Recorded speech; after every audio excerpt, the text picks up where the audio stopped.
మంచి క్రేజ్ ఉంది, full demand కూడా ఉంటుంది. ఓవైపు స్టార్ హీరోలు అవకాశాలు ఇస్తుంటారు, కానీ ఉన్నట్టుండి సడన్ గా ఒక చిన్న హీరో లేదా కొత్త కుర్రాడి సరసన నటిస్తూ ఉంటారు క్రేజీ భామలు. ఎందుకు ఇలా చేశారని పెద్దగా బుర్రలు బద్దలు కొట్టుకోవాల్సిన అవసరం ఏమీ లేదు. అంతా పైసా మహిమ.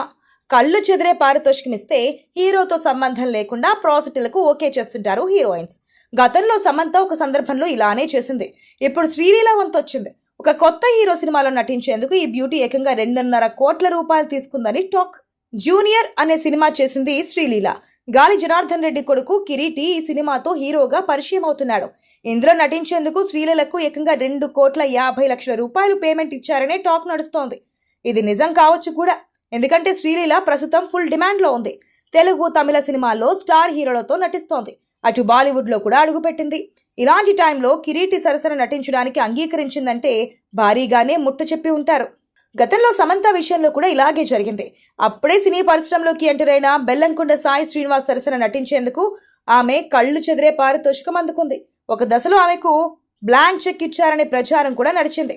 ఇప్పుడు శ్రీలీల కూడా అదే పని చేసింది. క్రేజ్ ఉన్నప్పుడే క్యాష్ చేసుకోవడం అంటే ఇదేనేమో. మరోవైపు సినిమాకు 1 కోటి పెంచేసింది శ్రీదేవి కూతురు. ఇప్పుడు తన నెక్స్ట్ మూవీకి మరొక 1 కోటి పెంచే పనిలో పడింది ఈ ముద్దుగుమ్మ. నిజానికి జాన్వీ కపూర్కి బాలీవుడ్లో పెద్దగా అవకాశాలు రావడం లేదు. హిందీ బెల్ట్లో ఆమెకు పాపులారిటీ తప్ప భారీ విజయాలేమీ కనిపించట్లేదు. అలాంటి హీరోయిన్ సౌత్లో మాత్రం చెలరేగిపోతోంది. సినిమాకు 1 కోటి రూపాయలు చొప్పున పారితోషికం పెంచేస్తోంది. జాన్వీ కపూర్ మ్యాటర్ ఇది. దేవర సినిమాతో సౌత్లోకి ఎంటర్ అయింది జాన్వీ కపూర్. అప్పటికే ఆమెకు శ్రీదేవి కూతురు అని ఇమేజ్ ఉండడంతో మొదటి సినిమాకి 5 కోట్ల రెమ్యూనరేషన్ ఇచ్చారు.